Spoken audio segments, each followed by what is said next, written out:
Praise to the lord. ఈరోజు దేవుడు మనకిచ్చినటువంటి వాగ్దానం ఏంటంటే 2 సమూయేలు గ్రంథము 22వ అధ్యాయము 20వ వచనం.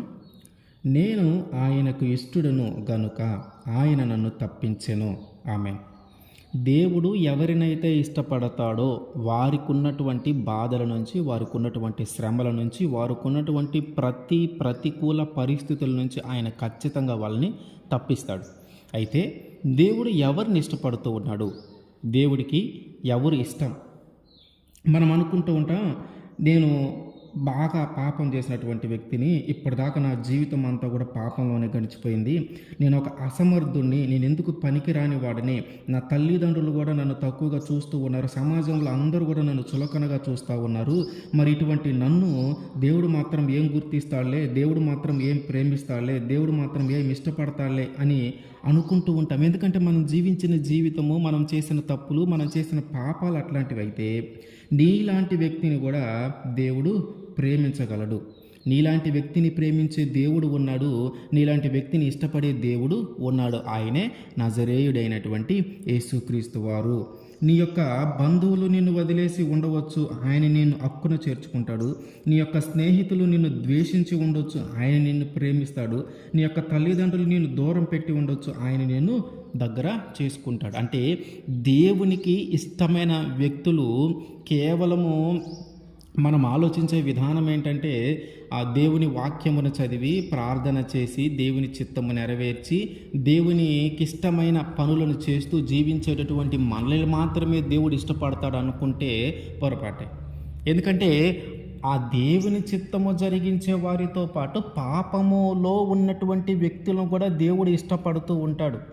ఎందుకు మన జీవితం సరిగా మనము జీవించకపోయినా, మన జీవితం మనము పాపంలో జీవించినా, దేవునికి వ్యతిరేకంగా జీవించినా, దేవునికి ఇష్టం లేని విధంగా జీవించినా, దేవుడి మీద తిరుగుబాటు చేసినా, ఇంకా ఎందుకు ఆయన మనల్ని ఇష్టపడుతూ ఉన్నాడు? ఇంకా ఎందుకు ఆయన మనల్ని ప్రేమిస్తూ ఉన్నాడు? మనము మన తల్లి గర్భంలో మనం రూపింపబడకముందే ఆయన మనల్ని ఎరిగి, రూపింపబడిన తర్వాత ఆయన మనల్ని ప్రేమించి, ఆయన మనల్ని ఇష్టపడి ఈ భూమి మీదకి ఒక ప్రత్యేకమైన ప్రణాళికతో నిన్ను ఇక్కడికి తీసుకొని వచ్చాడు.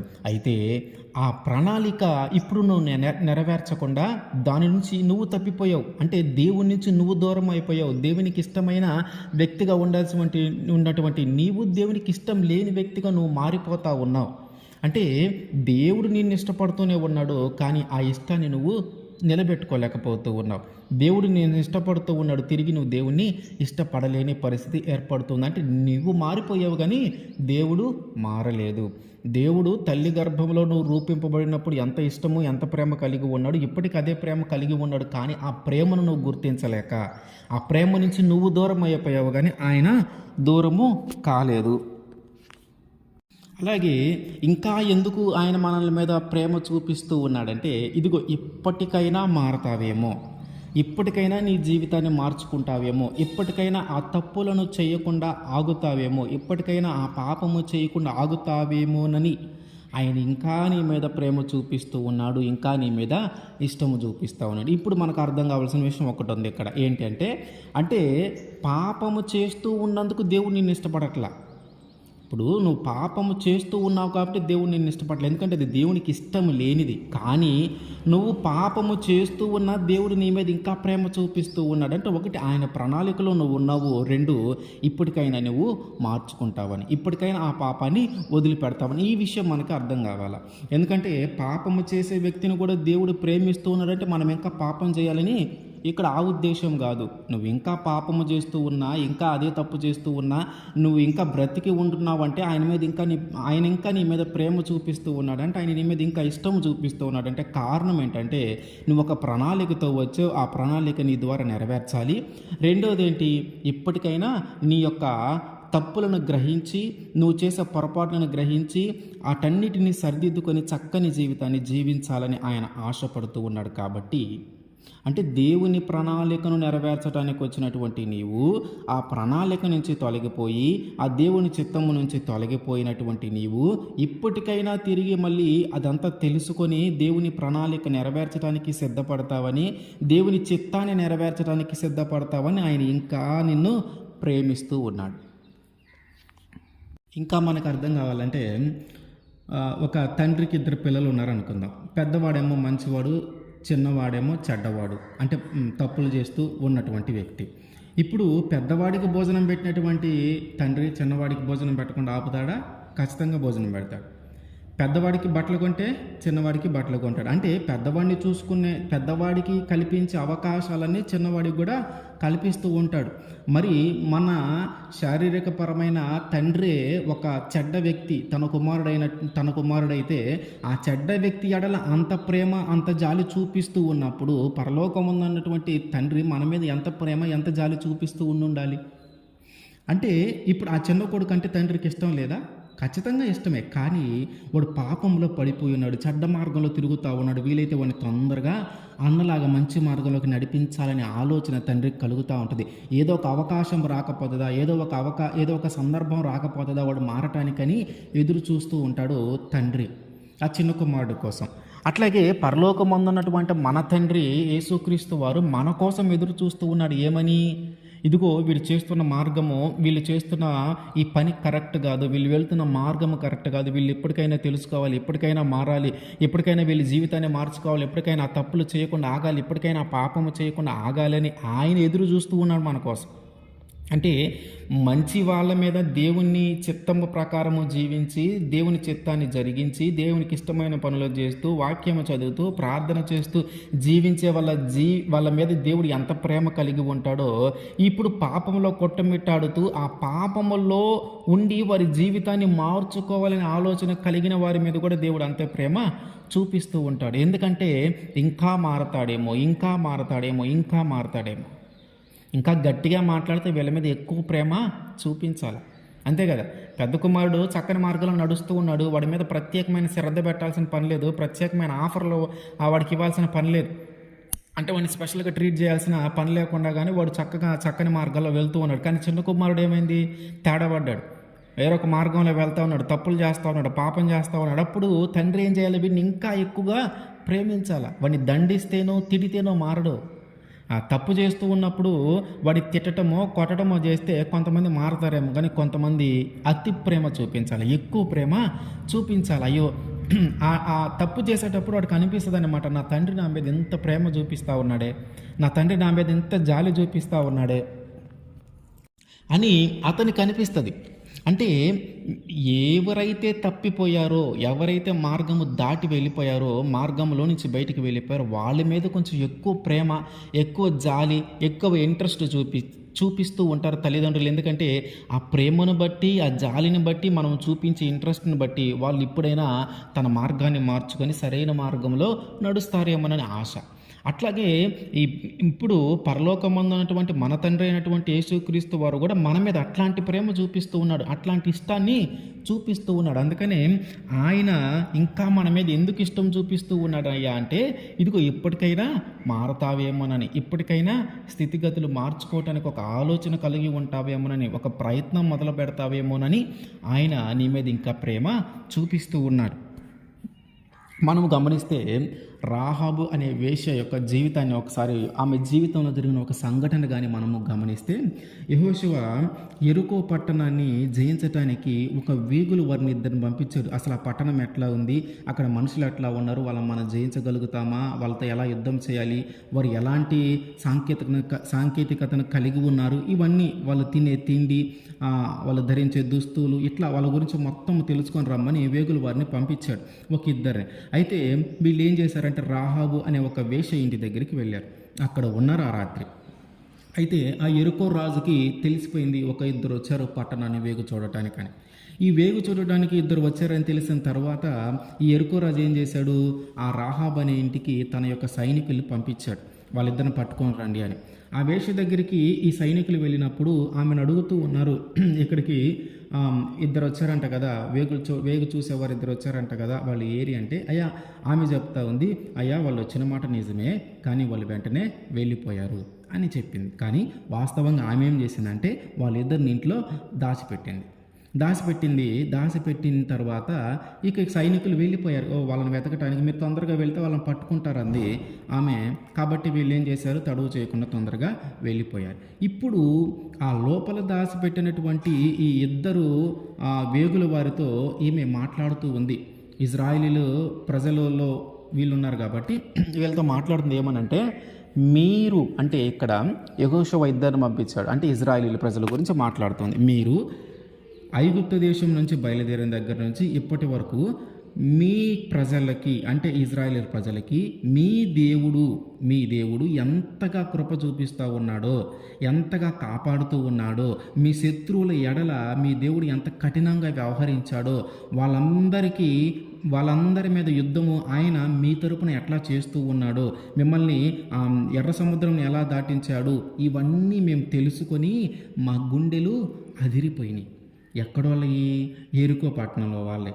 దేవుడు ఐగుప్తు దేశం నుంచి ఎరుకో దాకా నడిపించిన సందర్భంలో జరిగిన సంఘటనలన్నిటిలో దేవుడు వారికి ఎలాగ తోడుగున్నాడు, దేవుడు వారిని ఎలా కాపాడుతూ ఉన్నాడు అనే విషయాలన్నీ గ్రహించి, అనే విషయాలు వీళ్ళందరూ తెలుసుకున్నప్పుడంట ఎరుకో ప్రజల్లో ఒక భయం ఏర్పడిందంట. వాళ్ళ గుండెలు కరిగిపోయినాయట. అంత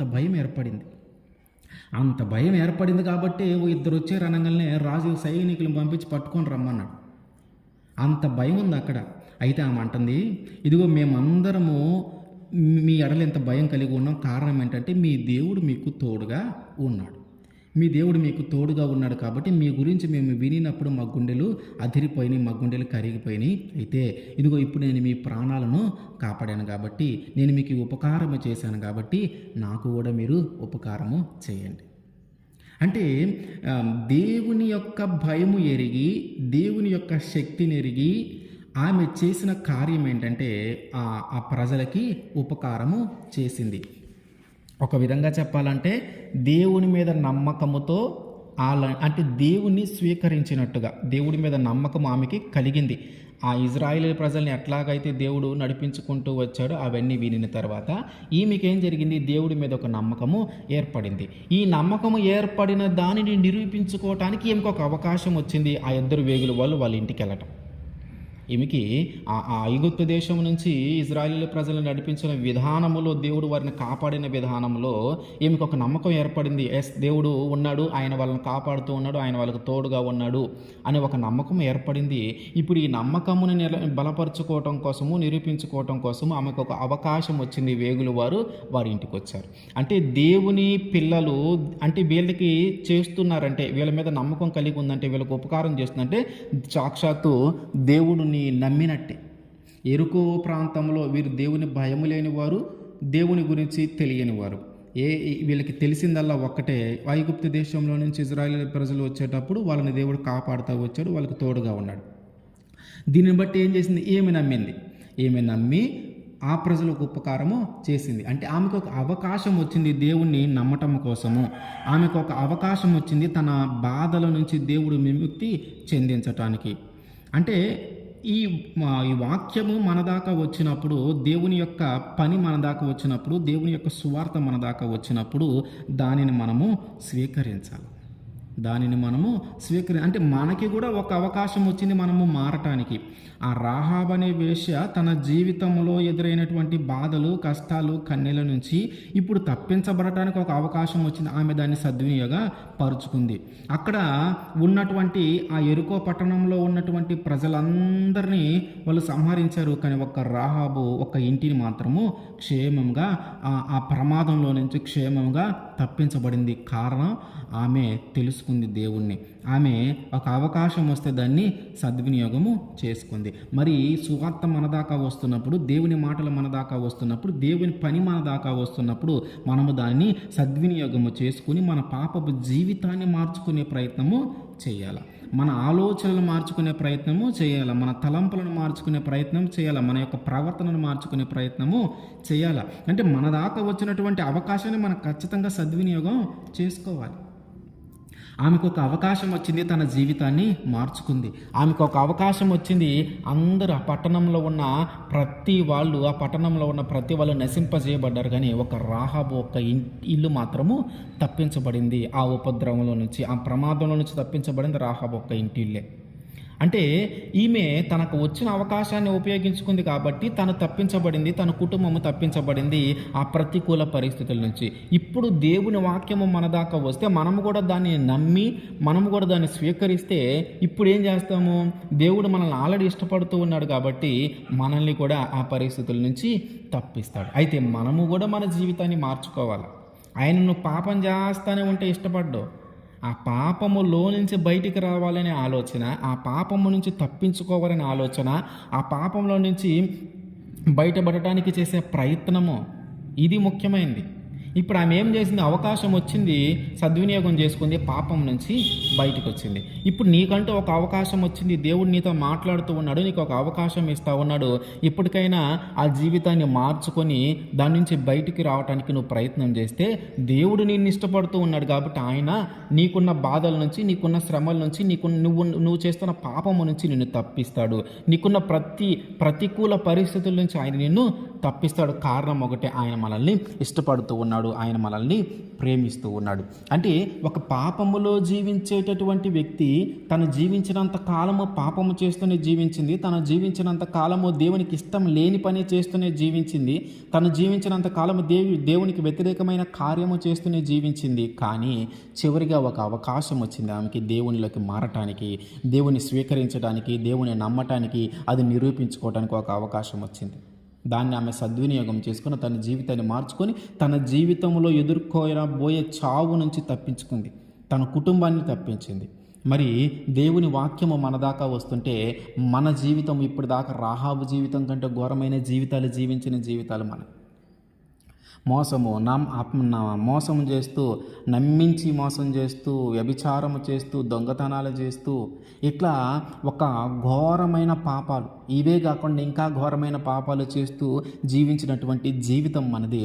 ఇప్పుడు దేవుడు మనకొక అవకాశం ఇస్తూ ఉన్నాడు. రాహాబుకి ఎట్లాగైతే ఒక అవకాశం వచ్చిందో మనకి కూడా ఒక అవకాశం వచ్చింది. మనము కూడా దాన్ని సద్వినియోగం చేసుకుందాం. ఆ అవకాశం ఏంటంటే ఇదిగో దేవుని సువార్త నీ దాకా రావటమే. అవకాశం ఏంటి? దేవుడు సువార్త నీ దాకా వస్తుంది. ఏమని చెప్తూ ఉన్నాడు దేవుడు? దేవునికి ఎవరైతే ఇష్టలు ఉంటారో వాళ్ళని ఆయన తప్పిస్తాడంట. ఇదిగో అది అవకాశము. మరి ఏంటి? దేవుడు నన్ను ఇష్టపడాడు కదా, నన్ను ఎలా తప్పిస్తాడు?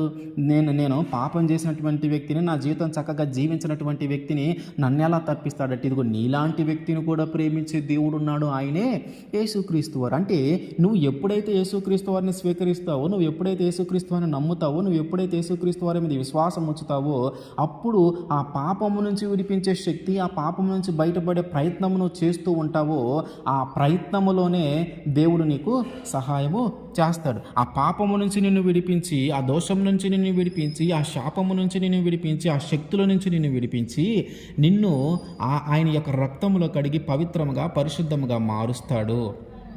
ఇప్పుడు ఏం జరుగుతుంది మార్చిన తర్వాత అంటే ఏదైతే పాపంలో నువ్వు ఉన్నావో ఆ పాపం ఇక నువ్వు చేయకుండా ఒక నూతనమైన మనసు, ఒక నూతనమైన ప్రవర్తన, ఒక నూతనమైన ఆలోచన, ఒక నూతనమైన తలంపులు నువ్వు కలిగి ఉంటావు. నీ పాత జీవితాన్ని అంతా వదిలేసి నువ్వు కొత్త జీవితాన్ని జీవించడం నువ్వు ప్రారంభిస్తావు. దీన్ని బట్టి ఏం జరుగుతుందంటే నీ గతాన్నంతా నువ్వు వదిలిపెడతావు, నీ పాపాన్నంతా నువ్వు వదిలిపెడతావు.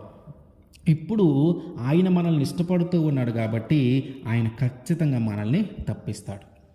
ఆయన ఖచ్చితంగా మనల్ని మన బాధల నుంచి తప్పిస్తాడు, మన శ్రమల నుంచి తప్పిస్తాడు, మన కన్నీళ్ళ నుంచి తప్పిస్తాడు. ప్రతి దాని నుంచి, ప్రతికూల పరిస్థితుల నుంచి మనల్ని తప్పిస్తాడు ఆయన. ఎందుకు? ఆయనకి మనం అంటే ఇష్టము, ఆయన మనల్ని ఇష్టపడుతూ ఉన్నాడు కాబట్టి. ఆమేన్.